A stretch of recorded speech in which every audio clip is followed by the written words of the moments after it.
आपण बघत आहात AKP न्यूज मराठी। आपला आवाज आपली ताकद। सबस्क्राइब करा, शेअर करा, लाईक करा। AKP news Marathi.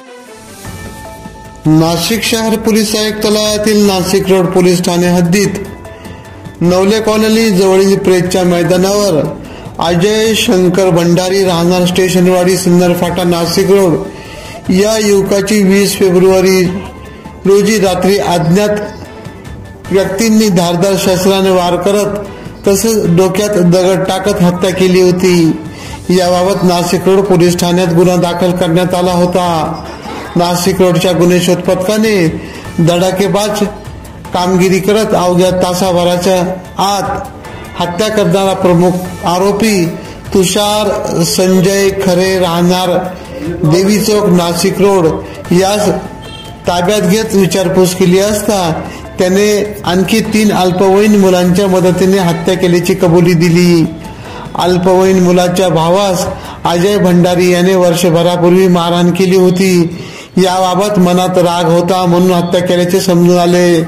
सदरची कामगिरी नाशिक रोड पोलीस ठाण्याचे वरिष्ठ पोलीस निरीक्षक अशोक गिरी तसेच गुन्हे शोध पथकाचे पोलीस निरीक्षक बडेसाहेब नायकवाडे, पोलीस निरीक्षक विश्वजित जगताप यांच्या मार्गदर्शनाखाली गुन्हे शोध पथकाचे सहाय्यक पोलीस निरीक्षक प्रवीण सूर्यवंशी, पोलीस उपनिरीक्षक संदीप पवार, गुन्हे शोध पथकाचे पोलीस हवालदार अविनाश देवरे, विजय टेमगर, संदीप पवार, विशाल कुंवर, समाधान वाजे, नानासाहेब पानसरे, अजय देशमुख, रोहित शिंदे आदींनी केली।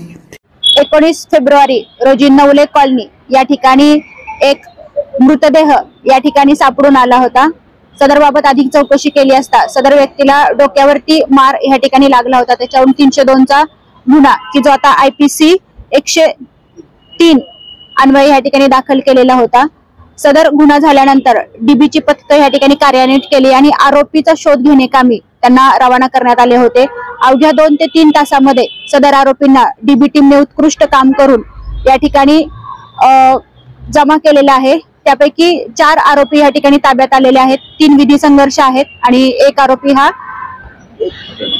तुषार संजय खरे असं त्याचं नाव आहे। त्याला या ठिकाणी अटक करण्यात आलेली आहे। नाशिक रोड DB टीमने अतिशय उत्कृष्टपणे या ठिकाणी कामगिरी केलेली आहे। त्याबाबतची पूर्ण माहिती आमचे DBचे इंचार्ज PSI पवार आपल्याला या ठिकाणी देतील। नाशिक रोड पोलीस ठाणे गुन्हा नोंद क्रमांक 103/2025 भारतीय न्याय संहिता कलम 103 अन्वये खुनाचा गुन्हा पोलीस स्टेशन दाखल झाला होता। सदरचा गुन्हा अज्ञात इसमाच्या विरोधात दाखल झालेला होता। त्यानंतर वरिष्ठांनी सदर गुन्ह्याचा बारकाईने परिसरातील घटनास्थळ CCTV फुटेज व साक्षीदार यांची माहिती घेऊन पुढील तपास करण्यावर आदेशित केले होते।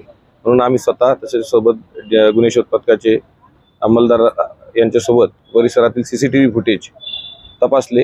त्यावेळेस आम्हाला त्यात काही इसम संशयास्पद त्यांना तिथून जाताना दिसले। त्यानंतर त्यांच्याकडे केलेल्या चौकशीत इतर माहिती काही उघड झाली की मैताबरोबर शेवटचं कोण गेलेलो घटनास्थळावर उपस्थित होतं। त्या अनुषंगाने आमचे गुन्हे शोध पथकातील समाधान वाजे, विशाल कुंवर तसेच अजय देशमुख, संदीप पवार, अविनाश देवरे, रोहित शिंदे आणि नाना पानसरे यांनी अतिशय उत्कृष्ट काम करून परिसरातील त्या रात्रीच्या उशिराने झालेल्या घटना असल्याने कोणी बोलण्यास तयार नव्हते, परंतु त्यांचे मानवी तपासाची कौशल्य वापरून त्यांनी त्यातील साक्षीदार निष्पन्न केले। त्यानंतर आरोपी ताब्यात घेतल्यानंतर त्यांच्याकडे केलेल्या चौकशीत यातील अल्पवयीन जो मुलगा आहे त्याच्या भावाला 1 वर्षापूर्वी यातील मैताने मारहाण केली होती। त्या रागातून त्यांनी सदरचे कृत्य केल्याचं सांगितलंय। सदर आरोपीला 4 दिवस पोलीस कस्टडी मिळाली आहे। सदरची कारवाई ही माननीय पोलीस आयुक्त कर्णिक सर, माननीय परिमंडळ 2 मोनिका राऊत मॅडम, ACP सचिन बारी सर आणि वरिष्ठ पोलीस निरीक्षक अशोक गिरी सर यांच्या मार्गदर्शनाखाली केलेली आहे। AKP न्यूज साठी ब्युरो चीफ अनवर खान पठाण।